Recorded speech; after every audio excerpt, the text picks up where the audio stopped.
Good morning. Oh, this is cool. Lots of people.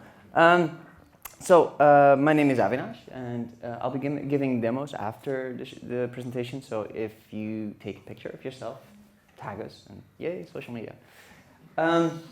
So we make VR. We make virtual reality experiences. So before I get started, who has already tried some form of VR? Yay! Well, I mean, that makes my talk a lot easier. So in that case, I'm going to speed things up. I'm going to talk specifically about VR and brand communication. By the way, if there are questions during my presentation, just throw them out there, because then we get into this little dialogue, and otherwise I'll be monologuing all the time, which I don't like. So about me, Avinash, well, I like chocolate, and I do stuff in the digital world, but really I wanted to be an astronaut when I was a little kid, because I wanted to go and explore new worlds and discover strange new civilizations, and I like to play with Lego. But of course that didn't happen, so I ended up in the digital world making VR, which is pretty cool. But more about that later. So VR, before we get to VR, there's something that is more important than that, and that is what we do as people. Because we as people kind of have this drive, this nature to share what we experience with our friends, family, loved ones. We have this desire to tell stories, and we've been doing that as people since actually forever. I mean, cave paintings, we all know that, but just sitting around a campfire with your friends, telling stories, getting them involved, and sort of making them part of your story, that is something that comes natural to us. And in essence, all you would need is just your voice and sounds. But of course, what happened over time, people started writing books and discovering other means of sharing these stories and experiences. So the movie industry, what is relevant with the movie industry? Well, we started out with black and white TVs, mono sound, and we tried to tell a story. That went into bigger TVs, color TVs, stereo sound, to movie theaters, and then to IMAX screens with surround sound. It just got bigger and more immersive. And that immersiveness, that is key. As a storyteller, if you want to share an experience, you want to make people part of that. So that is that's something that drives us as people, and that is something that also works for brands. Brands tell stories, and that is what my other company has been doing for 15 years. We create brand experiences, we create brand stories, and we do that for brands like Nike and Adidas and Coca-Cola, and sort of figure out what they want to communicate. Not just cool pictures. I mean, we make cool visuals, but it's about getting a message across. So then we started thinking, what if we could tell a story in such a way that you don't see it on a screen, don't read it on a page, but that you are actually part of it? What if we can apply VR, virtual reality, in a way that goes beyond gaming and the novelty factor? So in essence, what we do, and that's I'd say the goal of storytelling, is we bring people moments of joy. We try to tap into that core emotion, because once you start bringing people moments of joy, the rest will come. The message will come across, because you create a memorable experience. Anyway, so I'm going to talk about what virtual reality is, how it applies to different industries, and specifically how it applies to brand communication. And then I'll give you a little glimpse into the future of VR. So in essence, VR is a technology. I mean, and when I say VR, I mean like these headsets that you, like these kind of things that you are all familiar with, as you just told me, unless you are lying, that you use to look around into a virtual world. Now, this whole thing of VR isn't really new. I mean, it's been conceptually around since the 1920s, And since the 1950s, companies have been experimenting with this. So this Sensorama thing is one of the first VR experiences. You basically stick your head real close up to a CRT monitor with a big cap around it, and you get the feeling that you get the sensation that you're driving across a highway in the US. And the seat vibrates, you feel some wind. So that was one of the first experiments. Well, then NASA sort of jumped in the 1950s, 1960s, because they thought, well, what if we can use this technology to train our astronauts before we actually send them into space on a big explosive rocket? So, and that would save them money, potentially. But it didn't really pan out. So the games industry jumped in the 80s and 90s, because as a games company, you want to give people a gaming experience, you want them to sort of immerse themselves in that world, and you see that on a screen. But what if you could be inside that game world? That's kind of like the holy grail commercially for any games developer or games company. So they tried various ways, and they all failed miserably. I mean, this headset right there, that weighs like 6.5 kilos. Painful. I've worn it. It's horrendous. And I mean, Atari, Jaguar, lots of companies tried, but failed. Sony, Nintendo, everyone. So why did it not work in the 80s and 90s? Because we all had this vision of VR, like, oh, that's going to be cool being inside video game worlds. 3 reasons. Display technology. First of all, you need a small display that you can suspend in front of your eyes. That needs to be great quality, lightweight, and have decent color. That technology wasn't available in the 80s and 90s. So all you saw were really pixelated, crappy images. Motion tracking technology. Motion tracking means that when you would see an image suspended in front of your eyes and you would move your head, you would expect the image to move with you. So you would wear the headset, see a little game picture in front of you, you would turn your head to the right, and nothing would happen. And then the image follows. So your brain gets confused, which means you get nauseated. It doesn't really work, because that needs to be flawless. The third element is stereoscopic imaging. Sounds really complicated, it's not. In reality, most people, I'd say, have 2 properly functioning eyes. Because you have 2 eyes, you get a sense of depth and scale. Without that, it's just a flat image. So if you would want to immerse someone in a virtual world, that means you would need to mimic that quality. Now, the only thing that we've achieved, or that was achieved in the 80s and 90s in terms of 3D or stereo imaging, were these little cardboard black and white or blue and red visors that would give you some sense of depth. Technology has advanced. Now you go to a movie theater and you get these cardboard visors that show you a little crappy 3D image. Yay, progress. But not really, because it didn't really work. And the 3D effect that you get in cinemas is kind of a gimmick. It doesn't feel really there. It's kind of cool in some cases, but it's not good. So, exactly. So consequences of technology that was not there yet is fatigue. It's tiring. You get nauseated, you get headaches. So the games industry did not solve these problems with the tech at the time, even though they had hundreds of millions in R&D. So what happened then?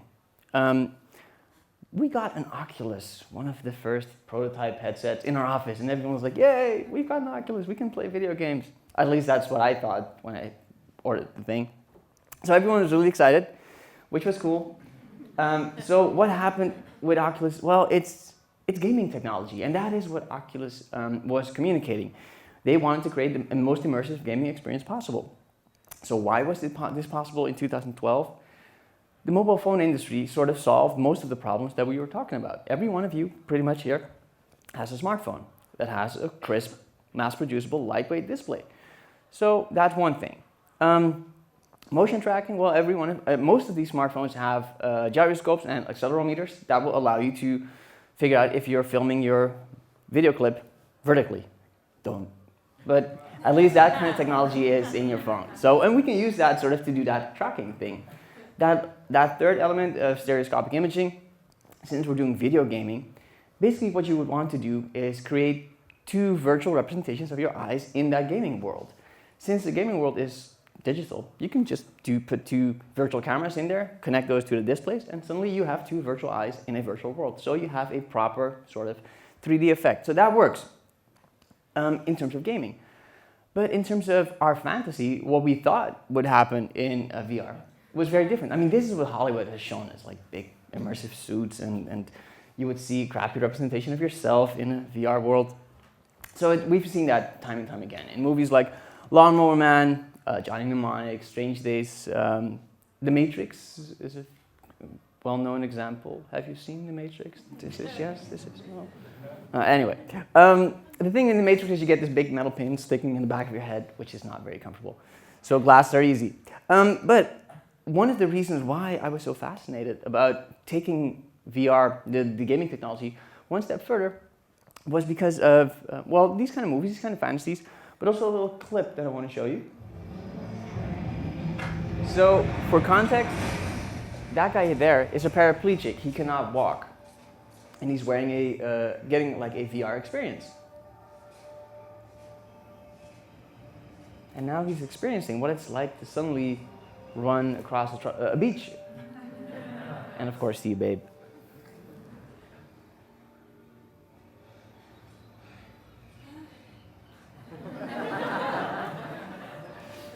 Has anyone seen this, Strange Days? Yes, no, maybe? Anyway, the point is, this guy is a paraplegic. He cannot walk. But through technology, he suddenly gets the sensation of walking again, which triggers that emotional response, that emotional connection. This, of course, is fiction. But we wanted to go beyond gaming and beyond slides, yes? So we created patent-pending technology to capture the world around you as if you are really there. That is something different than regular 360-degree videos. I mean, you can take your smartphone, do a panoramic image, put that into a VR headset. You can stick 4 GoPros together, do the same thing, which is cool. I mean, right now you can do that, and it looks really cool because, hey, you can suddenly look around in a movie. But that sensation of being there, that requires that third element, that 3D thing that your eyes do, which is different from what you do in cinemas. We basically mimic the way your eyes work and the way your brain processes that data with our camera system. So we created this technology that captures a moment as if you are really there. Although the technology is just a necessity, we're not a tech company per se. We created it because there were no proper solutions out there 2 years ago. So everyone asks us, oh, well, we want to see that camera. Well, this is the camera, and it's really small. This is the camera. Oh, isn't that cool? I made that. Yay.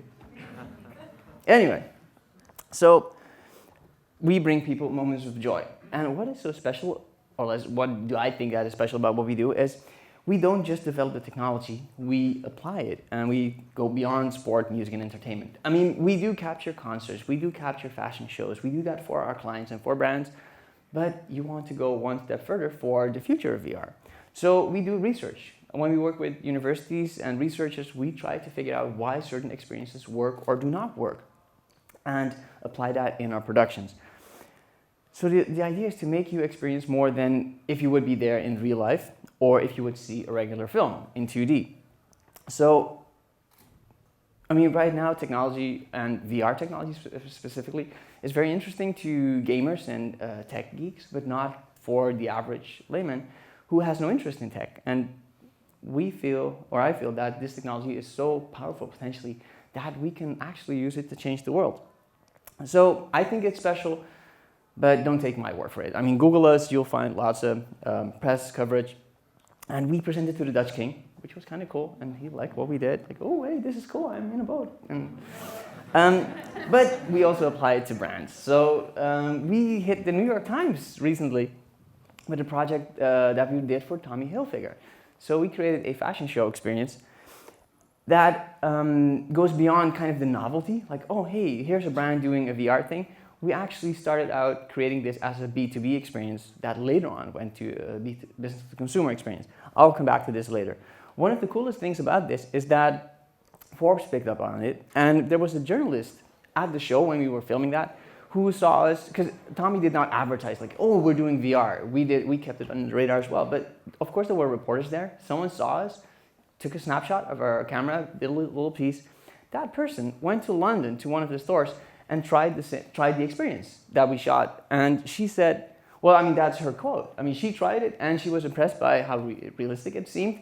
And she was there actually at the show. So she has a very good comparison, because most people were not at the fashion show that we shot. So that was cool for us. And we were invited to the BBC. We got 6 minutes on primetime BBC News Live, which was really cool for a small shop in Amsterdam. So I'm proud of that. So what do? We take this technology beyond gaming. We make it possible that you can experience events even though you are not there physically. We can even go further and make you experience things that are not physically possible, like making you fly. And people ask us about, well, how long will it take before everyone has one of these Oculus things? Well, it's not about Oculus anymore. I mean, Sony is developing a headset. HTC is developing a headset. You can turn your smartphone into a VR device with a piece of cardboard or even without a piece of cardboard. So suddenly we're not talking about 500,000 potential developers. We're talking about hundreds of millions of people that already have the technology in their pocket to experience some form of VR. So suddenly we have an interesting new medium that we can use to communicate brand stories. So as I was saying, of course you have low-hanging fruit. Sport, music, entertainment, these kind of experiences go for the hype. They jump right in. But proper film, travel experience, automotive experiences, healthcare, safety. There's lots of creative artists that do non-commercial work in the VR space. There's documentaries. So now we're getting to the stage where we want to start going beyond the hype and start actually telling stories, getting narrative structures in there. So a couple of examples. One of the first things we created was a tourism application.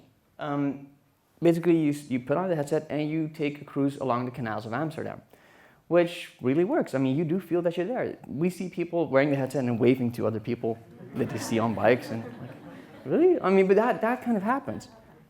You can go to a concert and we can capture a view from the best seat in the house. But what if you can stand on stage with your favorite artist? Isn't that cool? I mean, that's kind of what you would want to do, or in some cases would want to do. But that's suddenly possible. Or as I was saying, we can make you do things that are not physically possible. We created this contraption. So you lean into this board that turns your body horizontally. And while you're doing that, you're actually flying over a section of Amsterdam. And the thing is, people adapt to that instantly. It's very natural. The one thing that's weird, that once we put them back on their feet, then it's like, oh crap, I need to stand. This is weird. It really tricks the brain. Your brain is kind of flexible in that way. Less sexy, but very relevant and meaningful examples. Let's say you live here in the Netherlands, you have your healthcare insurance, and you get like 3, 4, 5 physiotherapy sessions a year, but something happens to you, and you cannot afford more of these sessions. You can wear a VR headset and stand in the gym right next to your instructor and see exactly the exercises that you need to do. That suddenly becomes scalable. That becomes meaningful and very useful. We did this with Physiomed. They're the biggest physical therapy institution in the Netherlands. They travel the world with the Dutch football team. So we were excited that they wanted to work with us on this. Other meaningful examples, elderly care. Let's say you're 80, 85, you're not that mobile anymore, but you would still want to go and travel or want to go and see the New York Philharmonic play. But it's physically too taxing to go there, or a piece of that lasts 2 hours might be too long. So now you can suddenly wear the headset from the safety and comfort of your own home and watch 10, 15 minutes and watch the rest later. We tried this. We actually made a case, went to a couple of care homes, gave people the headsets, and people started crying. They were so emotionally touched by this. So we suddenly give them a bit of freedom back, which is really cool. Journalism. I mean, right now, if you see something on the news, it's colored by the vision of the reporter, of the news crew, of the frame that they capture. You might see something really terrible happening, but if you would pan like 10 meters that way, you see that there's nothing really happening. So it's not very objective. But what if you could actually be there and sort of look around and draw your own conclusions? That can change the way we see the world. Other things, more fun stuff than journalism. Let's say you go to a music festival. I mean, I love to go to festivals like Lowlands, Into the Great Wide Open. Who doesn't? I mean, do you? Yeah? A couple of people. But the thing is, when I go there, I pick my roster, and I want to see the main stage. I'm going to be there and see the show afterwards, without exception. I see my friends, and they're like, you should have seen the other show at that stage over there. Crap, I missed it. But now you can go back in time and actually relive that and see the things that you missed, so you can get more of it out of your experience.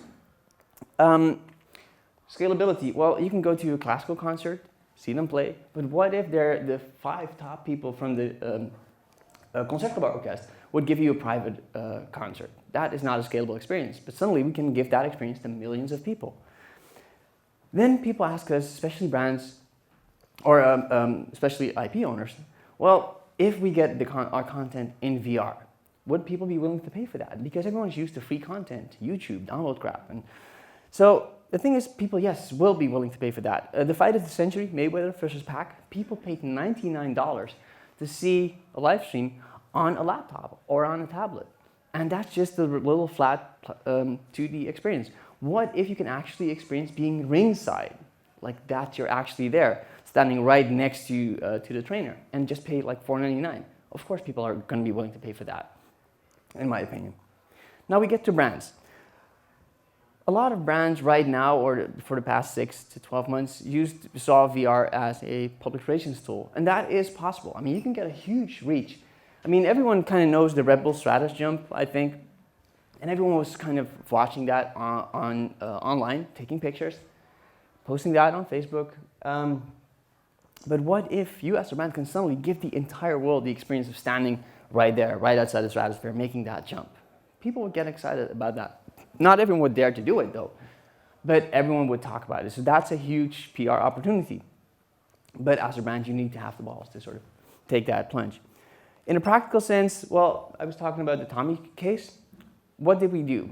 The Tommy Hilfiger show, fashion show in New York, they invite the buyers for the big retail chains. They go there, take notes, look at the styles, pick what they want, place their order. That's great. The thing is, the fashion show only hosts or has space for 800 to 900 people, so they've packed it with 1,200. But still, that's not really enough. So suddenly, we captured the show from a VIP experience, from a front row seat, so you see all the models really up close. You go to one of the Tommy offices, you get one of these headsets, and you can see the show, watch it at your own leisure, take your notes, pick your styles, place your order. Very convenient for them, and it saves Tommy a lot of money on flying people in, and it saves you as a buyer a lot of time, since you don't really have to go to New York to see that show. Very practical in that sense. But when you take it one step further, because this was not outward facing, they did not do a PR campaign for this was very practical. Right now, or 2 weeks ago, we wanted to bring this to consumers. So right now, you can go to a flagship store of Tommy. You get one of these headsets, you get the VIP experience as if you're at the show, but you can also look backstage and sort of get the excitement of what's happening behind the scenes.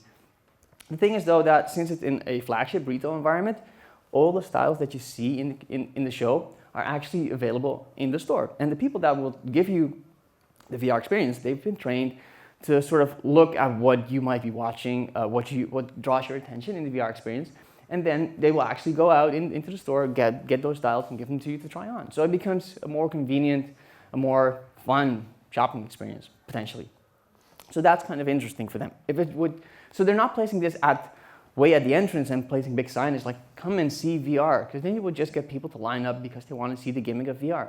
It's actually in the back of the store, close to the collection, so it becomes a more practical, functional thing. So what does this mean to you guys? Well, if you would want to make your own VR content in this kind of way, you need muscles, because, I mean, these are kind of the rigs that a lot of the companies are working with. I mean, our camera is kind of small, but if you would want to do, right now, want to do high-end stuff, because our camera is not for sale, you want to work with this kind of equipment, or actually, that's what the industry is telling you. Not very practical and very expensive. So down the line, we will see new technology coming to the market. Not the best technology, low quality, low frame rate, but good as a creative tool to experiment. You can get a Ricoh Theta or one of these bubble cams. You can just hold them, press a button, and suddenly you have a 360-degree picture or video, which is not immersive. I mean, you can still stick it into a VR headset. You can look around, and you can sort of figure out how your script is going to play out in a VR scenario. It's a good learning tool. These things don't cost a thing. It's not to do a professional production, but it is for the community to sort of get your head around what are the consequences of doing a VR experience.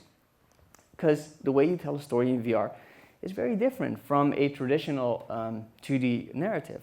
For example, we often get scripts from agencies and from the production companies, and they generally are focused on like the type of action shots, the first-person experience shots, where you have like a head-mounted cam, and you see people running, and you see the camera bouncing, and it's very high action. Works in 2D, does not work in VR. because you get very nauseated because the camera bounces all the way and the camera operator turns their head, and you as a person don't do that. So it feels like your head is in a vice and someone is turning it for you. Not very comfortable. So the way you deal with your camera is very different. You cannot have your director standing right next to the camera because the viewer would look and see you. So not ideal. Well, I mean, some directors are very narcissistic and would like to be in every shot. But then again, practical consequences, the way you shoot, the way you light, it's all very different. If you write a linear narrative and you put your actor in front of the camera, deliver key plot lines, but the user is sort of looking that way, that person does not get the story, potentially. So we've developed a lot of ways to deal with that. So we give workshops, master classes, to teach writers and directors and producers on how to work with VR. So what's also changed, the technology side of things. I mean, we went from big headsets to Gear VR to cardboard. You know what, we can stick our logo on that, give these things away, and everyone's going to be excited. Yes, but it's kind of a stopgap solution. That kind of technology is not going to be relevant in about a year from now. So for now it's fun, but it's not a long-term solution. What is interesting, though, is other means, other devices to experience VR other than the headsets. So YouTube is, of course, jumping in. You can create a 360-degree movie placed on YouTube. You can use your mouse to sort of pan around in a video. Yay, everyone got really excited. To be honest, it really sucks, because suddenly you're not attaching it to a device that has that motion tracking capability. You are looking at a video on a flat screen and panning it around. It's like seeing those old hotel-type 360 pictures. It's not exciting. It doesn't convey what you as the maker want to do. So technically it's there. It's not something as a brand that is very valuable to get out there. One thing that is kind of interesting in the 360 video space and in terms of reach is what Facebook is doing with the VR timeline. The VR timeline, which went live 2 weeks ago. Suddenly, someone's scrolling through their Facebook timeline and they see this little clip of Star Wars. Oh, cool, Star Wars. As soon as you do that and sort of move your phone, you see that you can actually look around in that Star Wars world. You're suddenly inside a vehicle, racing around. And the fact that you do that on your mobile that has motion tracking capabilities, that's kind of exciting. It's not very immersive because you still see a little picture and you're not in that world. But these kind of steps are going to be helpful in getting people exposed to the world of VR and sort of hoping, or they have the potential to sort of motivate people to explore more. And what we'll also see in the Q1, Q2 next year is that all these high-end headsets, like the Sony headset, the HTC headset, the Oculus headset, are going to be rolled out to gamers, to gaming enthusiasts. So they will see the gaming experience and they will get exposed to some of the cinematic experiences. And they will be the first innovators and early adopters that become these sort of ambassadors of VR. That's going to be one of the stepping stones to getting to a mass audience, combined with this type of technology. So there's a lot of potential there down the line. Now, I'm going to wrap up, but there's a lot of things I could talk about in terms of how do you produce, what are some of the challenges, but I'm going to leave that up to you guys in terms of what you want to hear. So, shoot, I'm here to answer questions.